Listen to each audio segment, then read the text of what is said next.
Good afternoon, everybody. My name is Donna Thiesel, and I'm your host of Donna's Edge Talk Show, where truth matters. You can find us on television, channel 182 on Charter Communications, and Abundant Television found on Roku, Apple TV, and Amazon Fire. And you can also check out the podcast at thenewscasters.com. And don't forget our radio station, icradio.media. And I'm also working with another television station. We'll be making some announcements about that really, really soon. So I'm really excited about that. I have AP Steadham with me right now, everyone's favorite sports talk show host. He got it going on, Super Bowl going on, just all kinds of great things. So you're about to have we can't give out any information, I don't think, today, but you're about to have actually a national televised, and it's going to be with you guys, AP and Kelly, as we see it. Yeah, we're really excited. Down the road, we're going to announce that when we get things squared away, but it'll be fun for the folks, and we're looking forward to that production. It's a topic that people watch annually, and so we're looking forward to producing that show in the coming months. In a couple of months, yeah, we'll announce that pretty soon. Though we're looking forward to it, though. Awesome. Well, I'm glad to see that your show is growing, and so people just want plain facts, ma'am. Plain facts. And they just want it the way it is, and that's what you do. And you're also not afraid to go out there and make predictions. And I'm going to tell you about 99.9% of those predictions happen because you've been in the sports business a long time. Well, we just come up with some observations and thoughts, and sometimes we're in the right category. Let's put it that way. we hope we are. I'm proud you're part of us. I really am. So thank you so much. What happened last week? Yeah. Last week, Donna, we had a great show. We had a lot of fun with our guests, and but this week, Donna, we're going to be going to the Super Bowl. So we're going to be producing some things there, so people can watch on my Facebook page, and we got some interesting guests that we're going to have on. But last week we had an agent because I was at the Senior Bowl, Donna. So we had an agent, NFL agent that I met. He's went to Tulane Law School. His name is Dwayne K. Treese II. So we had a conversation about being an agent in the NFL. And also he's involved in the NIL for the college football, name, image, and likeness for college football, and the transfer portal. Donna, you know how the players are moving around all the time. Well, he's involved in that facet of college players' life because they're making these decisions that will affect them for their future. So players are looking for representation in that area as well. So it's very, very important that they have somebody who can look outside, be an outsider, but be a representative to maybe point them in the right direction. And then the other person we had on the show, Donna, was a pioneer. We always like to have some pioneers on the show, right? We love pioneers. And our guest was Gloria Navarez.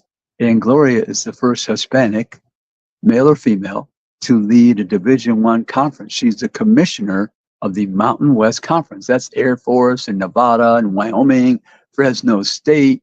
And next year, Donna, is kind of be interesting for them because we all know that the Pac-12 has disbanded. And there's only two teams left, Washington State and Oregon State, because the other teams are going to the Big Ten and the Atlantic Coast Conference. So Washington State and Oregon State for 1 year are going to be involved with the Mountain West Conference in football only. So we had those two people as our guests. You know, we try to get people that are different. And sometimes they're not heard on radio or TV, but we wanted to get their perspective. And Gloria Navarez, the commissioner, she's involved in all these major issues facing all the conferences, SEC, ACC, Big Ten, Big 12. She faces those same important issues with her conference. So I was wanting to get her perspective about some of those things. So you can go listen to that show. We had the NFL agent and the Mountain West commissioner on our show last week. And we talked some SEC basketball, and we talked the Senior Bowl. And this week we're going to talk some Super Bowl, and we're trying to line up some exciting guests as well. Let's talk about the Super Bowl for a little bit. You know, a lot of folks, as a matter of fact, a lot of churches are even opting to have the big Super Bowl showing so they can get people to church.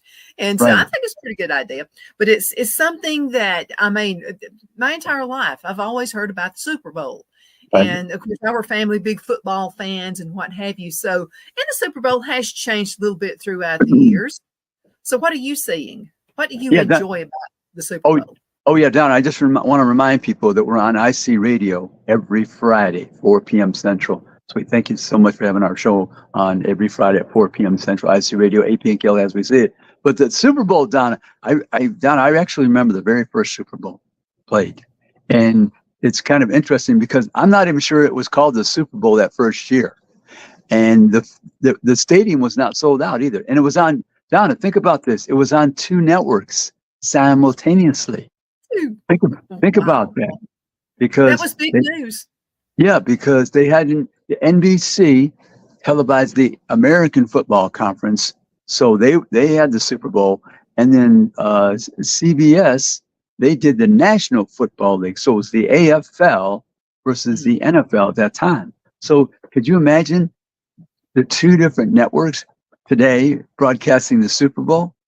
It just wouldn't happen. It just wouldn't happen.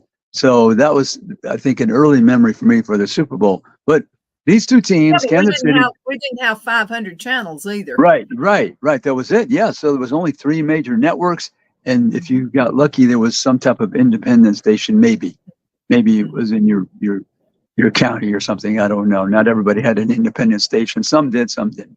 But this Super Bowl, the Kansas City and San Francisco, they have played in the Super Bowl the last few years, a couple years ago. So they're going against each other. Different quarterback for San Francisco, Brock Purdy.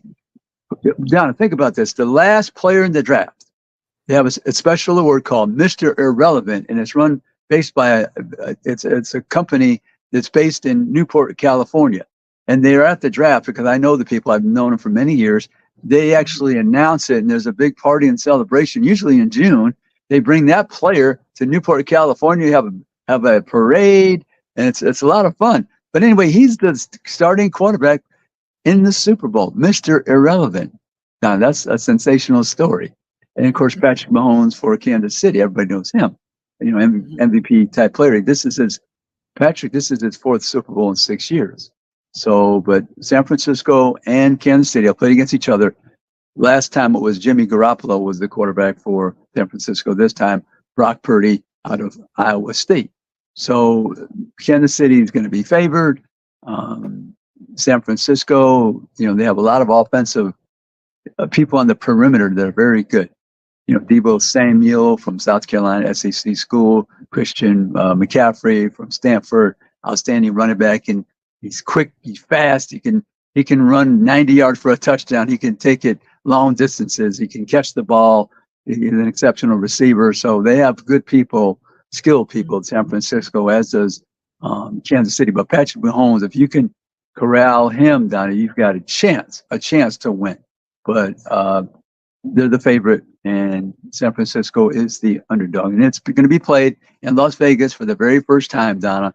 And so there's going to be a lot of people there, not only at the game. Donna, think of the amount of people that are going to be there, not only at the game, but just in the city of Las Vegas, watching at all the various establishments. Yeah, that's going to be super. I had a good question, and this was sent in by Barry. And Yes. so Barry's question was pertaining to college football players being paid. Yes. And then the Super Bowl. Yes. And so his question was this. He said, you know, there was a time when the aspiration would go, I'm kind of paraphrasing because it was like this big long email. So he's kind of paraphrasing that college students used to have the aspiration to play, you know, that was my dream, to play in the Super Bowl someday, blah, blah, blah. But because of college students being paid, do you feel like that's going to be as big an aspiration as it used to be? There's detraction there, Donna, because some of the players are making good money staying in college, which is good for the college game. Now, there's other things that affect the NIL affects the college game because you have so many people moving from school to school. Every year, the coach is recruiting the players on his own roster. That wouldn't happen years ago because you'd have to sit out an entire year. So really discourage somebody from moving from school to school because you'd have to sit out. Now, one year I'm playing at Florida. Next year I'm playing for the rival Georgia, or vice versa. So, matter of fact, there is a running back that's going from Florida to Georgia this year. So, in your wildest dreams, Donna, growing up, you're thinking, "Gee, what if we're able to take a great player from our rival to have on our team?" Well, now that can happen. So, the money does have effect in many ways. Some positive, but it all depends on your perspective. Donna, if you're the head coach, yeah, it's great that I can lure somebody to a school for this money, but I might lose somebody over money. So it cuts both ways. And as far as going to the pros, yes, you might keep a player that's a great star on your team because of the money, but you're complaining because you're losing players for money. So what do you want, Don, as a coach? I mean, you have to take the good and the bad. Because I can see that coming up with a whole new set of decisions that have to be made in order to retain. All the time. Yeah, retention is a critical. Don, as you said, that you brought up the key word, retention. That's a critical issue for coaches to address daily, Donna, every day. But Donna, I think to some degree, if you are a hardline coach, maybe you have to ease up a little bit and improve your communication skills and management skills, because you can't put the thumb on somebody anymore because they get too upset, they're hitting the road. And all of a sudden, you're known as a coach who too hard on players. Yeah, we know it's a tough sport. Football's tough. Athletics is tough. Any athletic sport is tough. You have to be disciplined. You have to ask people to do things that are not pleasant sometimes. But I think if you are in that category of on the edge of being abusive, I think you got to change in this climate, Donna. I think so too. And then Brian also had a question too, and we're kind of flowing into the emails that were sent and the texts that were sent. And so he asked a question. You know, we've all seen people wear the little bracelets. What would Jesus do? WWJD. He wanted to know what Coach Paul Bryant would do in the climate we're in right now. How do you think he would handle things now? I love that question. You know why, Donna? Because Coach Bryant was great. And I don't use that term very much. Why was he great, Donna? Because he made adjustments. Because remember now in the 60s, we had all that turmoil and turbulence. People no longer had the short hair. They were growing their hair. So what did Coach Bryant do? Johnny Musso, the star All-American halfback for Alabama, he approached Coach Bryant on behalf of the team saying, "Coach, we want to wear our hair a little bit longer." So what did Coach Bryant do? Did he say no? He came up with a plan. He said, "Okay, we're gonna have a hair coach, and anybody who he says to get a haircut has to get a haircut. But we're gonna let you grow the hair longer." But that's just one area we had to make an adjustment because it was important to those young men. Okay, when you're still a college student, and you want to be like your classmates, and that was the vibe back then, to grow the hair a little bit longer. He didn't let them have beards and mustaches at that time, but he did let their hair grow a little longer. So you asked me, what would he do? Well, Coach Bryant would adapt and adjust because that was part of his greatness, where he won with teams that threw the ball, won with teams that were primarily defensive and ran the ball. He changed to the wishbone offense the last 12 years, won 3 more championships when they said that he was getting too old and stuck in his method of coaching. So the best people, Donna, in business and in life, they can make adjustments and they can adapt and change. Because if you don't change, as they say in education, publish or perish. So in life, you have to adapt or you're going to be moving on to some other profession. I think so too. And you and I mean, like we adjusted to COVID with our shows. And because I didn't sit there and you didn't sit there and AP, you didn't sit there and whine about it. It was just like, no, got to figure something else out. So that's what we did. Yeah, Donna. I'm sorry, go ahead. No, go ahead. No, Donnie, you're exactly right. Because some coaches are leaving because of the name, image, and likeness. Some coaches are. They're saying, okay, I coached a long time. This is something completely new for me. I don't want to make the change. Other coaches are right in there. They're not walking away. So consequently, you have 133, I think, FBS level football teams. There are coaches that are staying and are adapting. They're living with this change. Okay, even though there might be complaining under their breath, or not publicly, but they're making the change to compete and be relevant. I think so too. AP, we're going to have to go into a commercial break. We'll be right back in just a few minutes. We went over a little bit. That's okay. Twin City Used Car Sales has been serving drivers in the Northeast Alabama area for years with a quality selection of late model used cars, SUVs, and pickup trucks. On top of our extensive selection and competitive prices, we offer professional auto financing services for used car buyers of all credit levels. Whether you've just begun your search or you're ready to secure your next vehicle, at Twin City Used Car Sales, you will drive away with the vehicle of your dreams. The sales and finance staff at Twin City Used Car Sales looks forward to serving you, and you can apply for financing online before your visit to our used dealership in Gadsden, Alabama. Check us out on the web at twincityusedcars.com or go by our location at 901 First Avenue, Gadsden, Alabama. We sincerely look forward to serving you.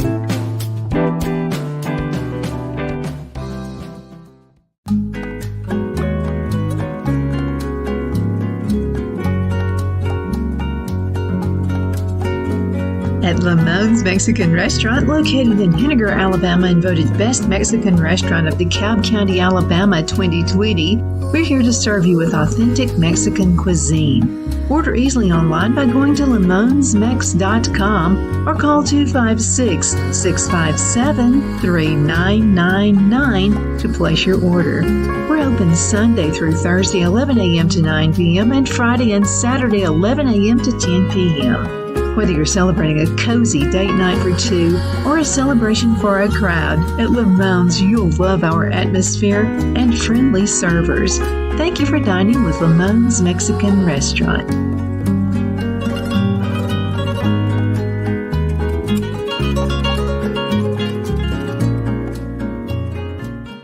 At Liberty Bank, we're all about community. Whether it's to help with a charity fundraiser or help families in need, toys at Christmas, or a local football team, we're here for you. You see, we realize the importance of family. Sometimes it's to build a new home or necessary home repairs. We're here for you. If you like the feel of a small town bank with all the conveniences of a big city bank, we're here to serve you. You will find us at any of our convenient locations in DeKalb, Marshall, Etowah, and Blount counties in North Alabama.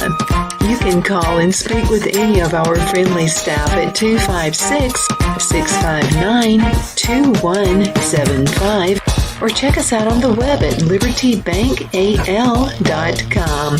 And thank you for your support of our community. Member FDIC, Equal Housing Lender.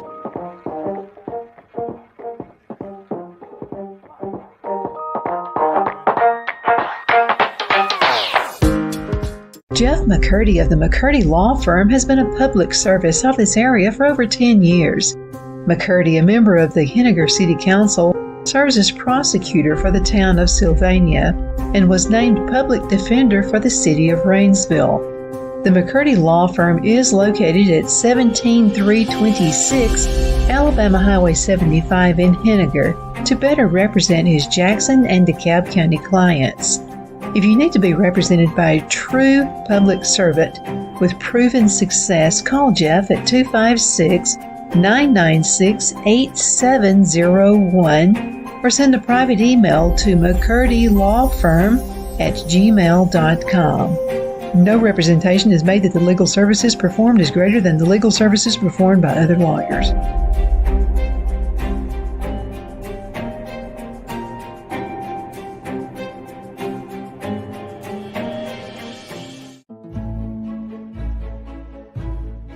The Hatter Cafe and Country Inn is nestled in the northeast corner of Alabama the Beautiful in the delightful town of Mentone. We're located on top of scenic Lookout Mountain near Little River and DeSoto State Park and located only 5 minutes from shopping and restaurants. There is also a nearby community walking path and golf course. We welcome everyone through the doors and we are committed to outstanding service for all guests.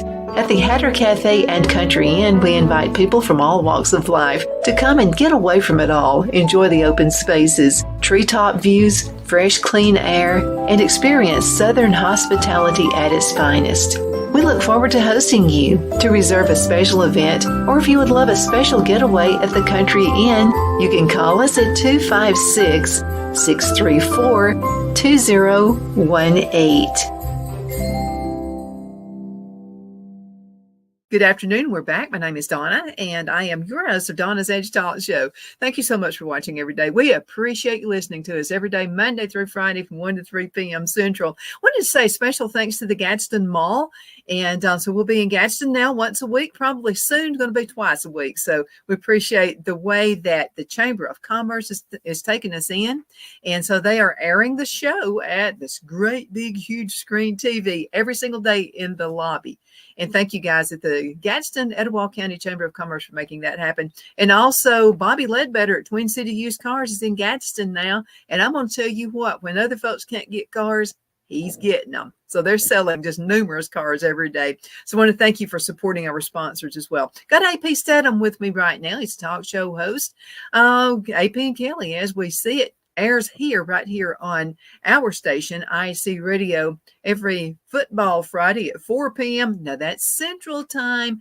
AP, I've had a few folks say, I keep missing your show, but they're folks who are not in our time zone. So make sure you understand it's Right. 4 p.m. Central Time. Central Time, right.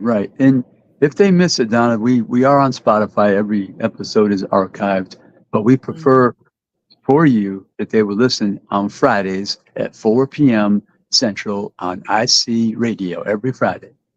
Mm-hmm. Absolutely. We've been talking a little bit about the Super Bowl and how times have changed and, what would Coach Paul Bear Bryant do, those kinds of things. And again, the successful people are the ones who step over, they step around, they jump the hurdle, they do what they've got to do. And I think that it shows spunk. And another thing I thought of too is if you're a coach or you're a business owner and you have employees who ask your opinion about something, that says a lot about you. I really do, because they want, even though they may not get the answer they would like to have, they appreciate your guidance. And I think that's what it's all about too. Yeah, if it's a group effort, you want the communication flowing up, down, sideways, all around, because if there's question marks, you're not going to get the top level performance. And as you said, they may not like the answer totally, but if you better have an answer, whether it's at that moment or soon, because it's on their mind and it affects their performance. Mm-hmm. Sometimes coaches have to go with their family, and what their family needs. I've known coaches who have left what we would consider, you are so crazy to leave that position. It was like, with high paying college, but their family comes first. And then sometimes I've known coaches who go back to high school coaching because it was the best thing for their family. And I admire a coach for doing that. Yeah, I mean, everyone has to consider their self-interest.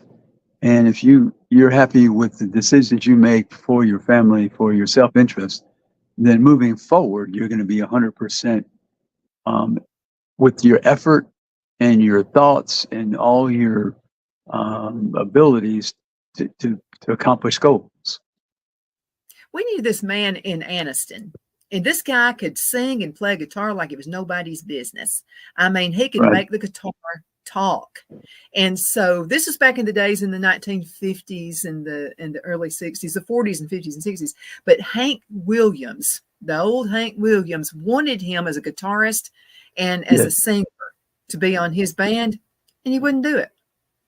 And so I was a teenager, and he would talk about that, and I said, were you crazy? I said, man, you could have had such a career. And he said, I wanted to keep my wife. And I Right. said, well, I think she would have, helped you. She would have, he said, Right. no, I would be gone all the time. I mean, it's like I would see her once or twice a year. And he said, my family and my 4 kids meant more to me than singing with Hank Williams. So Right. Yeah. sometimes it's just a decision coaches make. Right. Yeah. That happens from time to time, as you discussed, and so good for them. They have to be true to their heart.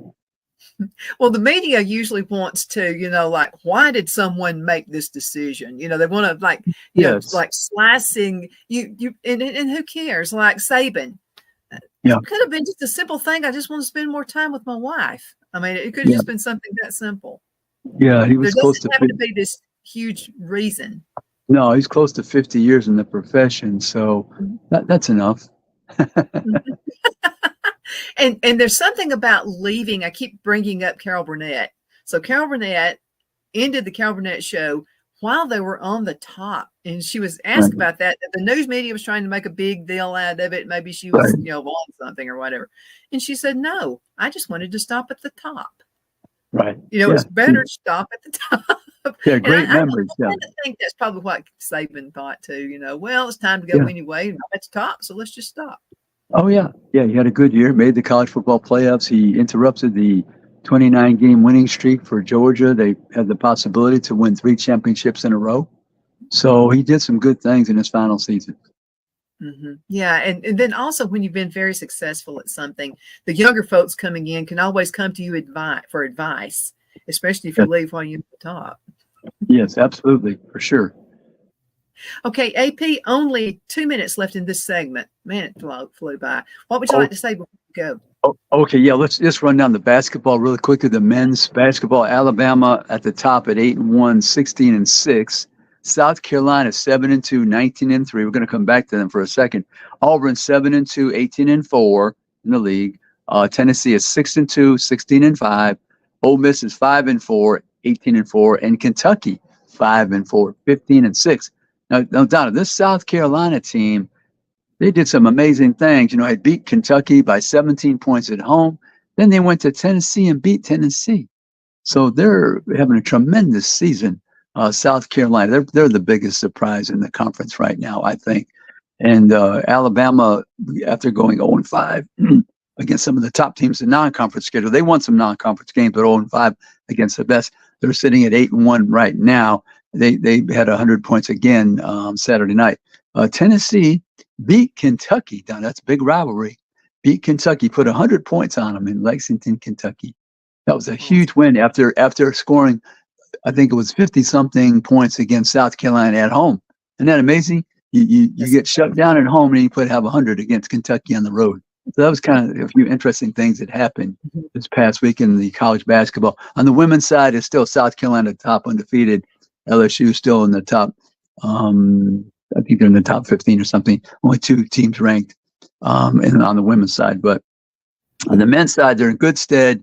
A lot of teams will make the tournament, and we don't know who's going to finish on top during the regular season. But Alabama is leading at this point. A lot of games left. I think it's 18 games total. I can't remember how many they played, but I think it's 18, something like that. So after 9 games, they're 8-1. So there we are with the men's basketball in the SEC. There we go. AP, we got calling today. Wow. Went by too fast.